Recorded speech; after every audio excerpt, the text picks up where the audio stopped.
Welcome everyone, and welcome to another video that we've prepared to help business owners at this time when we're all adjusting to the business in a world that is being, in a way, dictated to by COVID-19. So today I'm delighted to be joined by Jacobine Kessel, a local psychologist on the Mid-North Coast with Zest psychology practice. Thanks for being here, Jaco. Thanks for having me. So let's jump on in. One of the critical things that we're hearing right now, let's put the physical health side aside, and let's put the economics aside, and let's talk about our mental health.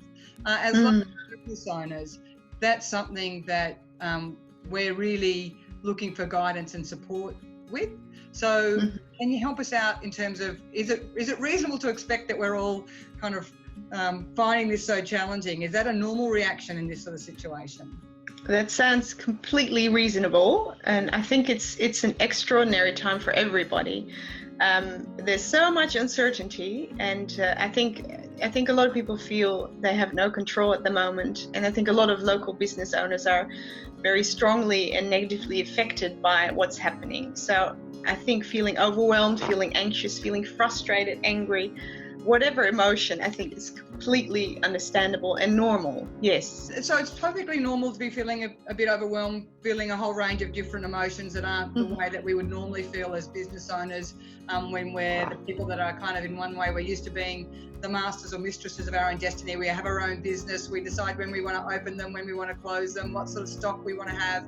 So it's perfectly normal now for us to be feeling a bit spun out by this. So where to next? Like, what do I need to do? What would you recommend to me as a small business owner about what I should do to take care of my mental health at this time?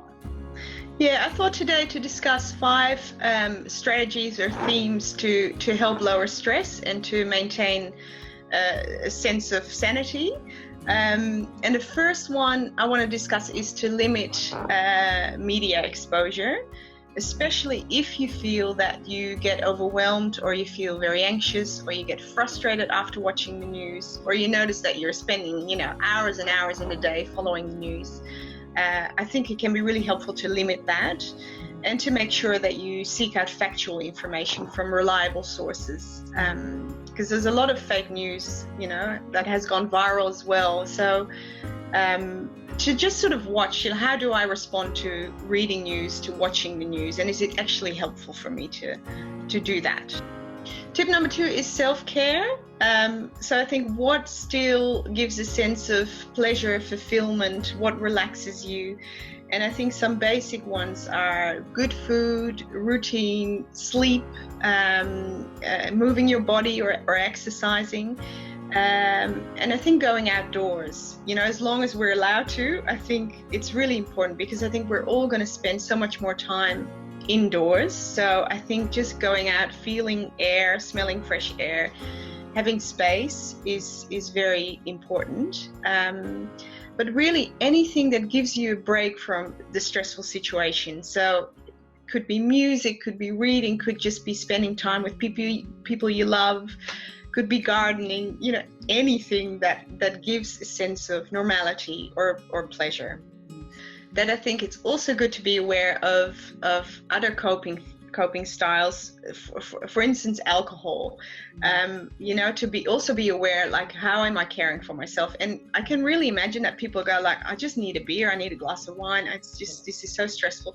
But to just be aware of, how am I using alcohol or other substances, or, what are the ways for me to cope, and is it helpful in the long term? Tip number 3, so that's about keeping perspective. And what we see is that if people are in crisis situations, they can tend to underestimate their ability to deal with hardship, which can lead to extreme worrying or feeling very defeated.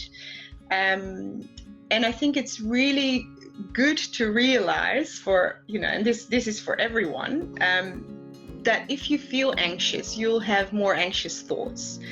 And to be really aware of how and what am I thinking, and is it helping me? Is it realistic? To sort of check in with yourself. What mindset do I have? So I think that's important to realize. Like, of course, if I feel anxious or frustrated, my thought patterns are different. but they might not always be helpful. So check in with yourself. And I think another way of keeping perspective is to try to engage in the present and to really find the awareness that right now I'm okay. In this particular moment, I am okay. Tip number 4. So tip number 4 is really also about perspective, but I thought it deserves a separate mention, and that is compassion. When we experience a lot of stress, we tend to go into fight or flight mode, which reduces our ability to look at the bigger picture and to feel compassion. Whereas if you connect with others, you help others, you check in with others, I think that really gives a sense of purpose and meaning and togetherness. And that's what I really hope for this community, for our community, that will happen, that people will come together, because I think that's what everyone needs. I think sharing the load, sharing the emotional load is really helpful in times like this. The last one, and it sort of carries on really from the 4th tip, is to stay connected to people, with friends, with families, with colleagues, with neighbors, to really write, to use social media, to wave at each other in the street, to have a little chat in the supermarket with the shopping trolley in between, but to stay connected, because I think positive social connection is just essential now. So check in with each other, offer help, ask for help, accept help. I think that's just because no one knows. No one knows what's happening. No one knows what's going to happen. So I think we've got each other. An antidote to helplessness, I think, is to be able to do something.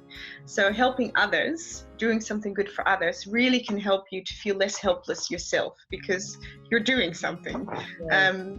So I think that's important. And I did want to mention that if people feel they need additional support, right, that you can always discuss that with your GP, and they can refer you to a counselor, psychologist. We expect to have telehealth more widely available, which is covered by Medicare. So that's good, And there's also helplines through organizations such as BeyondBlue and LifeLine. So people can reach out. Yeah. Hey, look, thanks so much for your time today.